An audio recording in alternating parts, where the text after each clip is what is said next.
2022년 한인연합감리교회 사순절 특별 새벽 연합집회 3월 11일 말씀을 전할 하와이 아예야 한인연합감리교회 이성현 목사입니다.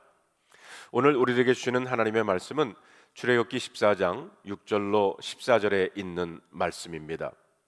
바로가 곧 그의 병거를 갖추고 그의 백성을 데리고 갈새 선발된 병거 600대와 애굽의 모든 병거를 동원하니 지휘관들이 다 거느렸더라.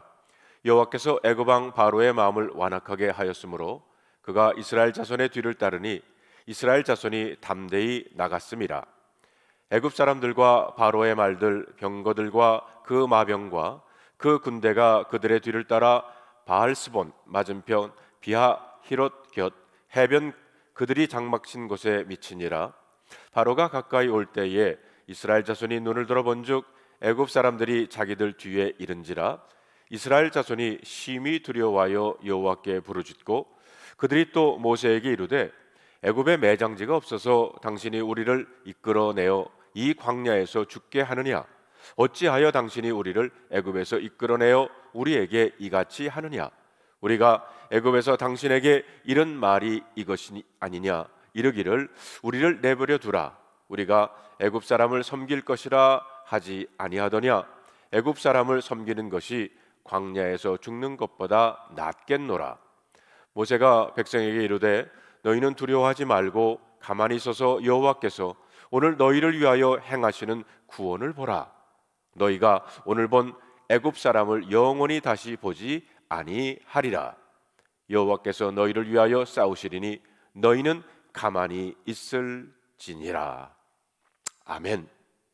기도하겠습니다. 하나님 감사합니다. 사순절을 맞이해서 한인연합감리교회가 한 말씀으로 한 마음으로 하나님 앞에 서게 하시니 감사를 드립니다. 성령님, 우리에 오셔서 우리의 마음과 생각을 주장해 주시고 오늘 이 말씀 속에서 하나님의 음성을 듣는 우리 모두가 되게 하여 주시옵소서. 우리 주 예수 그리스도의 이름으로 간절히 기도하옵나이다. 아멘. 사람들은 흔히 위기라는 말을 위험이란 말과 기회란 말이 합쳐져서 된 단어라고 말합니다. 이 말은 삶의 위기가 어떤 사람에게는 큰 위험이 될 수도 있지만 어떤 사람에게는 오히려 기회가 될 수도 있다는 말입니다. 대체로 믿음이 없는 사람들은 삶의 위기를 당하면 원망과 불평부터 합니다. 왜 나에게 이런 문제가 생겼는가? 도대체 이 어려운 문제를 어떻게 해결하는 말인가? 그리고는 나는 도저히 할 수 없다고 좌절합니다. 그러나 믿음의 사람들은 원망과 불평보다는 자신에게 닥친 문제를 하나님 앞에 가지고 나가 하나님의 뜻은 무엇입니까? 라고 묻기를 시작합니다. 그렇게 하나님께 묻고 기도하다가 하나님의 뜻을 알게 되면 더 이상 그 문제로 인해 고민하거나 원망하지 않습니다. 왜냐하면 하나님의 뜻을 알았기 때문입니다. 믿음의 사람들에겐 문제가 해결되는 것도 중요하지만 그 일을 향한 하나님의 뜻과 계획이 더 중요합니다. 문제가 좀 늦게 해결되더라도 상관이 없습니다. 아니, 해결되지 않고 그대로 있어도 괜찮습니다. 아무리 삶이 어려워도 하나님의 뜻과 계획이 있다면 결국에는 하나님이 가장 좋게 만들어 줄 것을 믿기 때문입니다. 그러므로 무슨 일을 만나든지 믿음으로 반응하는 것은 너무 중요하다고 할 수 있습니다. 우리가 알다시피 이스라엘 자손들은 하나님의 능력과 도움으로 출애굽을 했습니다. 바로 왕과 애굽의 코를 납작하게 만들고 마치 군인처럼 대열을 지어서 당당하게 애굽에서 나왔습니다. 하나님께서 그들의 길을 인도했는데 구름기둥 불기둥이 그들 앞장서서 인도했다고 했습니다. 그렇게 해서 그들이 도착한 곳이 바로 홍해 바닷가였습니다. 여러분 14장 1절로 2절에 있는 말씀을 보겠습니다. 여호와께서 모세에게 말씀하여 이르시되 이스라엘 자손에게 명령하여 돌이켜 바다와 빅돌 사이에 비하 히롯과 앞 곧 바알스본 맞은편 바닷가에 장막을 치게 하라고 했습니다. 여기에 보면 돌이켜라는 단어가 나옵니다. 이 말은 이스라엘 자손들이 애굽에서 나와서 처음에는 해변길로 가게 되었는데 하나님께서 그들의 길을 돌이켜서 해변길이 아니라 홍해 광야길로 방향을 바꾸게 했다는 의미입니다. 그런데 문제는 하나님이 이스라엘 자손들의 가던 길을 일부러 바꾸어서 오게 한 것이 홍해가 앞을 가르고 막고 있는 곳이었습니다. 본문에 보면 바다와 빅돌 사이, 그것도 비하히롯과 바알스본 맞은편 바닷가에 장막을 치게 했다고 했습니다. 여기에서 나오는 빅돌이라고 하는 지역은 애굽 동쪽 끝 국경선 마지막 부근이라고 할 수가 있습니다. 국경선을 표시하는 높은 망대가 있고 그 앞에 홍해가 있습니다. 그리고 양쪽에는 비하히롯과 바알스본이라고 하는 산이 있습니다. 성도 여러분, 한번 생각해 보시기를 바랍니다. 양쪽에는 산이 있고 앞에는 바다, 그리고 뒤에는 그들이 빠져나온 애굽이 있습니다. 하나님은 참 묘하게도 그것으로 이스라엘 자손을 인도하신 것입니다.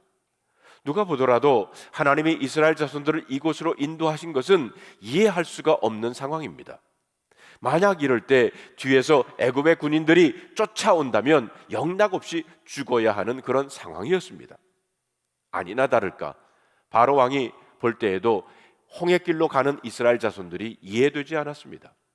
이스라엘 자손들이 잘못 가도 한참 잘못 간 것입니다. 스스로 무덤을 판 꼴이 되고 말았습니다. 그래서 바로는 이렇게 말합니다. 그들이 그 땅에서 멀리 떠나 광야에 갇힌 바 되었다.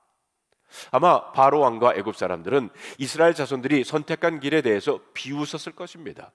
저렇게 어리석은 길을 선택하다니 스스로 제 무덤을 파는구나. 어쩌면 이번 기회에 저놈들을 한순간에 몰살시킬 수 있겠구나 라고 쾌재를 불렀을 것입니다. 그래서 이 기회를 놓치지 않을세라 바로 왕은 그 군대를 모아서 이스라엘 자손들을 뒤쫓아 오게 됩니다. 이제 이스라엘 자손들은 정말 꼼짝할 수 없는 위기 상황을 만나게 됩니다. 그야말로 사면초가였습니다. 특히 이런 위기 상황은 2절에 나오는 두 개의 지역 이름에서도 읽을 수가 있어요. 하나의 이름은 비하히롯이라고 다른 하나는 바알스본이라고 하는 곳입니다. 비하히롯이라고 하는 말은 구출이라는 의미를 가지고 있고 바알스본이라는 말은 바알이 내려다본다라는 뜻을 가지고 있습니다. 이 두 개의 지역 이름은 마치 하나의 은유처럼 보입니다. 이런 겁니다.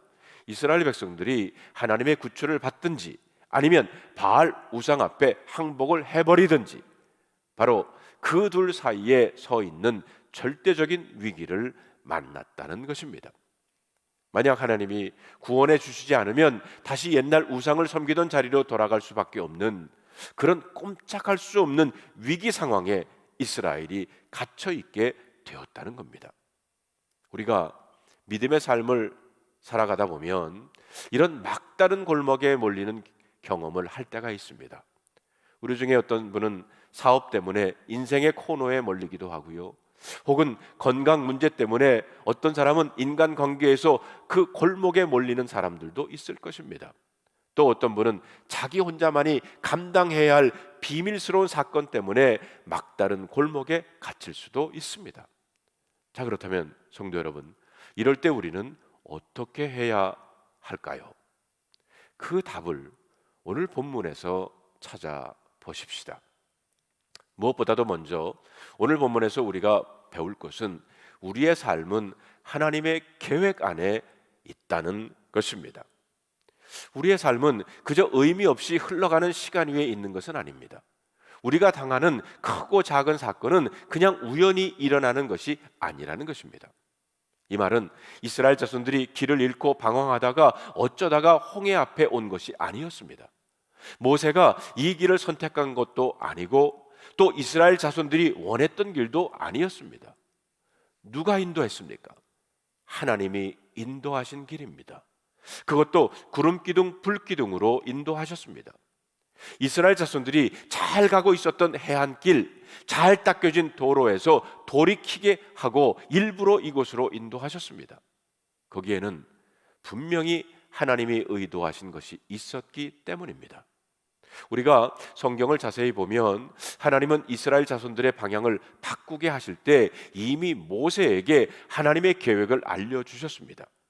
여러분 14장 1절로 4절에 보면 하나님께서 왜 그렇게 하신 줄을 알려주고 계십니다.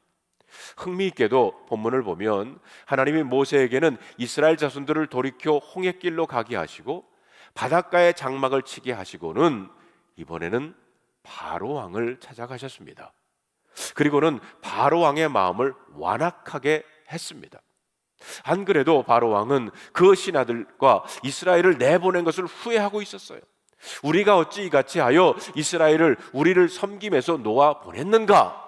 바로 왕은 신하로부터 이스라엘 자손들이 바다와 믹돌 사이 바닷가에 장막을 쳤다는 보고를 받게 되자 군대를 동원해서 이스라엘 자손들을 뒤쫓게 합니다. 본문에 보면 그는 선발된 병거 600대와 애굽의 모든 병거들을 다 동원해서 이스라엘 자손들을 추격하게 했습니다. 여기서 말하는 선발된 병거 600대라는 것은 일종의 바로의 친위대였습니다.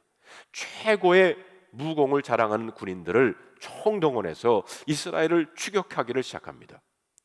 본문 4절 첫 부분에 보면 이런 말씀이 나옵니다. 내가 바로의 마음을 완악하게 한즉. 참 놀랐지 않습니까? 누가 바로의 왕의 마음을 완악하게 했습니까? 하나님이십니다. 바로 왕이 애굽의 병거들과 군대를 동원하여 이스라엘 자손들을 쫓게 된 것은 사실은 하나님이 하셨습니다. 그렇습니다. 이런 일이 그냥 우연히 일어난 것이 아니었습니다. 자, 누가 이스라엘 자손들을 돌이켜서 홍해 앞에 장막을 치게 했습니까? 그리고 누가 바로의 마음을 완악하게 해서 이스라엘 자손을 뒤쫓게 했습니까? 다 하나님이 하셨습니다. 그러므로 성경이 말하려고 하는 것은 분명합니다. 홍해 사건은 하나님이 의도하신 것이라는 겁니다. 하나님이 꾸미신 일입니다. 줄거리를 쓰고 연출하신 분이 우리 하나님이십니다.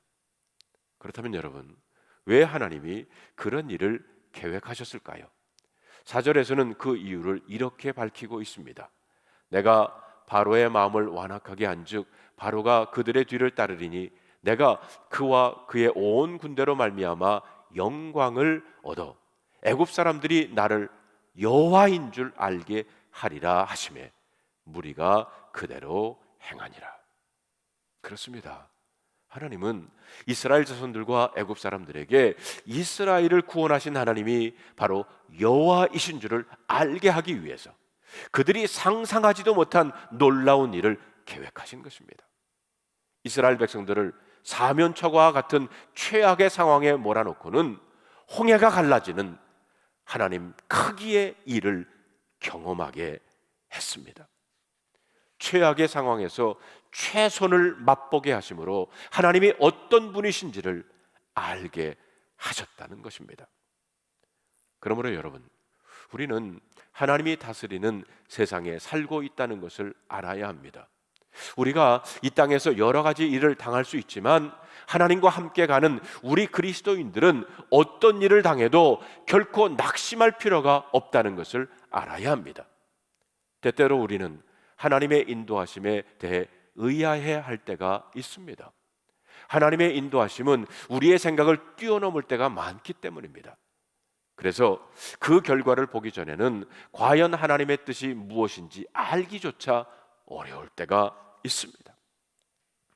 요셉의 경우를 봅시다. 요셉이 애굽의 종으로 팔려가던 그 순간에 보디발 장군의 집에서 노예로 생활하던 그때에, 그리고 누명을 쓰고 감옥에 갇히게 됐던 그때에 누가 이것이 하나님의 섭리라고 깨달을 수 있었겠습니까? 그러나 분명한 것은 하나님께서는 요셉이 삶의 위기를 당하는 순간에도 그와 함께 했고 그 삶의 길에 이를 인도하셨다는 것입니다. 그렇습니다. 2022년 앞으로도 우리는 여러 가지 일을 만나게 될 것입니다. 하나님께서는 우리 인생에 형통할 날도 어렵고 곤고한 날도 주십니다. 그러나 분명한 것은 하나님께서 저와 여러분들의 삶에 놀라운 계획을 가지고 저와 여러분들을 인도하실 것을 믿으시기를 바랍니다. 그래서 사도 바울은 우리가 알거니와 하나님을 사랑하는 자 곧 그 뜻대로 부르심을 입은 사람들에게는 모든 것이 합력하여 선을 이루느니라 했습니다. 두 번째로 우리는 본문에서 배워야 할 것은 삶의 위기에서 우리에게 절대적으로 필요한 것은 하나님을 신뢰하는 믿음이라는 것입니다. 본문에 보면 앞에는 홍해요, 뒤에는 애굽의 군대가 쫓아오는 위기를 당하자 이스라엘 백성들은 너무 두려워서 소리를 지르기 시작합니다. 10절을 보십시다. 바로가 가까이 올 때에 이스라엘 자손이 눈을 들어 본즉 애굽 사람들이 자기 뒤에 이른지라 이스라엘 자손이 심히 두려워하여 여호와께 부르짖고라고 했어요. 여기에 보면 이스라엘 자손들은 애굽의 군대를 보자 너무 두려워서 하나님께 부르짖었다고 했습니다. 그리고 11절 12절에 보면 그들은 모세를 향해 이렇게 말합니다. 애굽에 매장지가 없어서 당신이 우리를 이끌어내어 이 광야에서 죽게 하느냐? 우리가 애굽에서 당신에게 한 말이 뭐라고 했느냐? 우리를 내버려둬라. 우리는 그저 애굽 사람을 섬길 것이라 하지 않았느냐? 애굽 사람을 섬기는 것이 광야에서 죽는 것보다 낫겠노라. 보십시오. 믿음이 없는 사람들은 문제가 생기면 먼저 비난할 대상을 찾습니다. 그래서 이스라엘 백성들은 하나님을 향해 부르짖고 또 지도자인 모세를 비난하기 시작했습니다. 그리고 극단적으로 애굽 사람을 섬기는 것이 광야에서 죽는 것보다 낫겠노라. 차라리 애굽에서 구원받지 않았으면 좋을 뻔했다고 말합니다. 우리들도 이와 비슷한 생각해 보지 않습니까? 차라리 예수 믿지 말걸, 교회 나오지 말걸, 영성훈련 가지 말걸, 이 사역 맡지 말걸, 목사 되지 말걸, 괜히 이런 고생을 하나? 그런데 흥미있는 것은 이스라엘 자손들이 애굽에서 나올 때는 이런 모습이 아니었다는 겁니다. 오히려 그들은 담대히 애굽에서 나왔습니다. 8절을 보면 마치 군대처럼 대열을 지어 나왔고 아무것도 두려워할 것이 없는 용사들처럼 나왔습니다. 그러나 막상 현실의 문제 앞에 서자 앞에는 홍해요, 뒤에는 애굽의 군대가 쫓아오는 급박한 상황이 되자 그들의 마음이 흔들리기를 시작한 것입니다. 왜 이스라엘 자손들이 두려움과 원망에 빠지게 되었을까요? 한마디로 그들에게는 믿음이 없었기 때문입니다. 그렇다면 여러분, 우리가 어떤 것을 보고 믿음이 없다, 믿음이 부족하다라고 말합니까? 그것은 이스라엘 자손들이 어떻게 했는지를 보면 알 수가 있습니다. 본문에 보면 애굽의 군대가 뒤쫓아오자 이스라엘 자손들은 하나님을 보지 않고 또 하나님의 계획은 다 잊어버리고 단지 그들을 추격하는 애굽의 군대만을 보고 두려워했던 겁니다.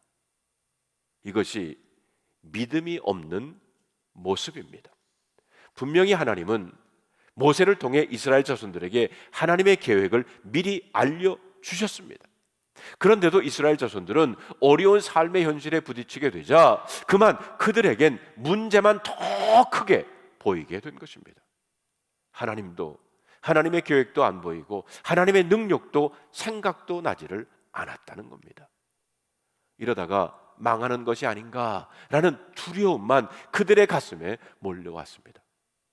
물론 삶의 어려운 문제들을 안 볼 수야 없겠지만 그러나 우리의 시선은 그곳에 계속 머물러 있어서는 안 될 것입니다.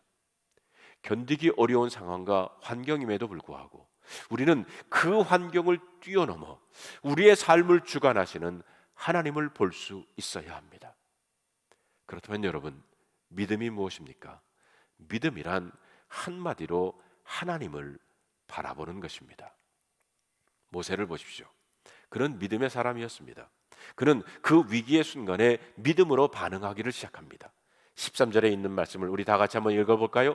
모세가 백성에게 이르되 너희는 두려워하지 말라고 가만히 서서 여호와께서 오늘 너희를 위하여 행하시는 구원을 보라. 너희가 오늘 본 애굽 사람을 영원히 다시 보지 못하리라. 여기에 보면 모세는 이스라엘 자손들에게 보라라고 말합니다. 보십시오. 그는 이스라엘 자손들에게 앞에 홍해가 가로막고 있는 것을 보라고 하지 않고요, 또 뒤에 쫓아오는 애굽의 군대를 보라고 하지 않습니다. 그러면 무엇을 보라고 합니까? 여호와께서 오늘 너희를 위하여 행하시는 구원을 보라고 말했습니다. 그렇습니다. 믿음이 없는 이스라엘 백성들은 자신들을 추격하는 애국 군대를 보았고 앞을 가로막고 있는 홍해를 보았지만 모세는 하나님을 보라, 하나님의 구원을 보라고 선포합니다. 성도 여러분, 이것이 믿음의 차이입니다. 그런 의미에서 믿음이란 어떤 상황 속에서도 두려워하지 않고 가만히 서서 하나님을 바라보는 것입니다. 특히 오늘 우리는 13절에 가만히 서서라는 말에 주의를 기울여야 합니다. 가만히 서서라고 하는 말은 사실 우리가 아무것도 할 것이 없다는 겁니다. 대체로 믿음이 없는 사람들은 어려운 일을 당하면 그 어려움을 자기가 해결해 보려고 달려듭니다. 아주 애를 써요.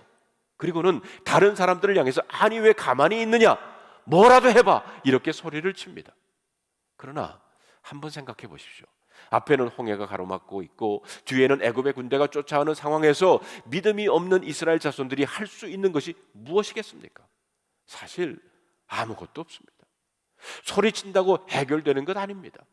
하나님은 이스라엘 자손들의 한계를 너무 잘 아셨어요. 그래서 그들을 보고 나서지 말라고 하신 겁니다. 가만히 서서 하나님의 구원을 보라고 하신 겁니다. 사실 그때에는 하나님이 일하셔야만 할 때였습니다. 여러분, 사실 우리가 얻은 구원이 이와 같은 것 아닙니까? 죄와 죽음과 심판은 우리 인간의 힘으로 해결할 수 있는 일이 아닙니다. 우리가 노력한다고 죄가 없어지는 것이 아니고 우리가 애를 쓴다고 죽음을 이기는 것이 아닙니다.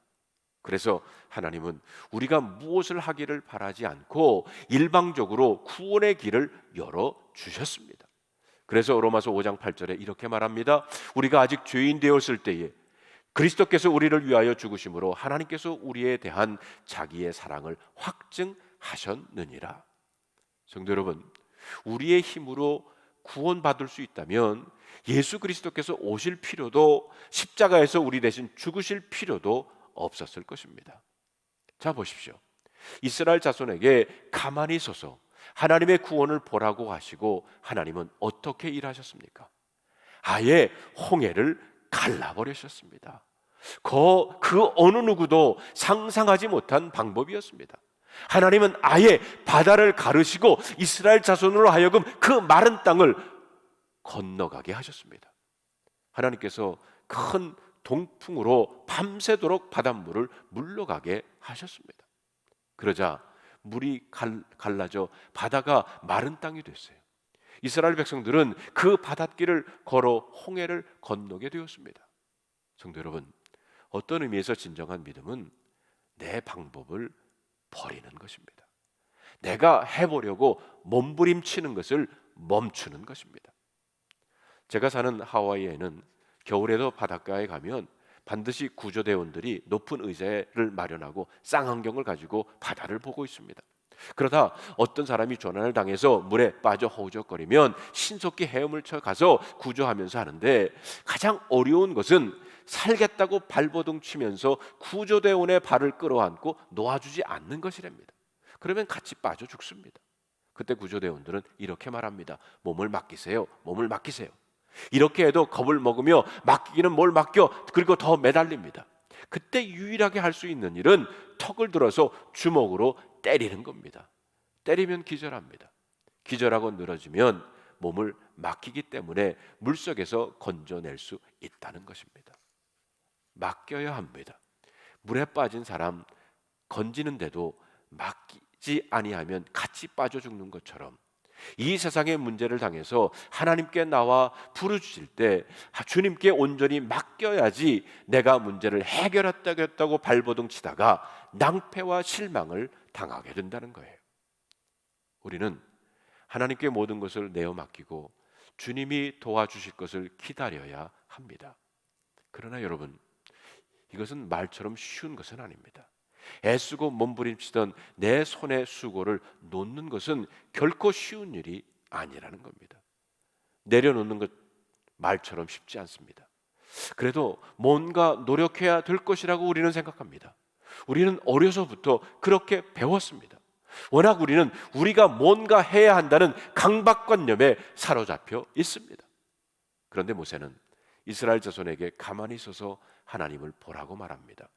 가만히 서서 하나님이 구원을 바라보라는 것, 그것이 바로 믿음입니다. 이런 재미있는 표현이 있습니다. 공포가 놓고 할 때 믿음이 나가 봤더니 아무것도 없었더라.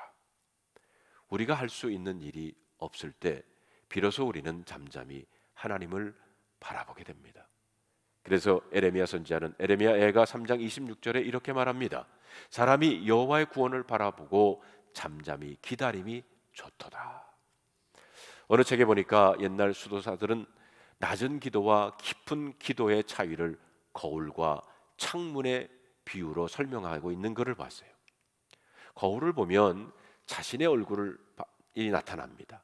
낮은 단계의 기도란 마치 거울을 볼 때 자기 자신의 얼굴을 보는 것처럼 여전히 자신의 고통, 자신의 소원, 그리고 자신의 욕망밖에 보이지 않는다는 겁니다. 그러나 깊은 기도는 창과 같습니다. 창을 보면 거기에는 자신이 보이질 않습니다. 창을 통해서 밖을 볼 수가 있어요. 그것처럼 깊은 기도는 자신이 아니라 밖에서 일하시는 하나님을 바라보는 것입니다. 그런데 이 낮은 기도에서 깊음의 기도로 나아가는 중요한 길을 그들은 잠심의 과정이라고 불렀다고 해요. 바로 잠잠한 마음입니다. 우리의 마음이 잠잠해질 때, 가만히 서서 하나님을 바라볼 때 우리의 마음은 맑은 창이 되어 하나님의 일하심을 바라보고 기뻐할 수 있는 것입니다.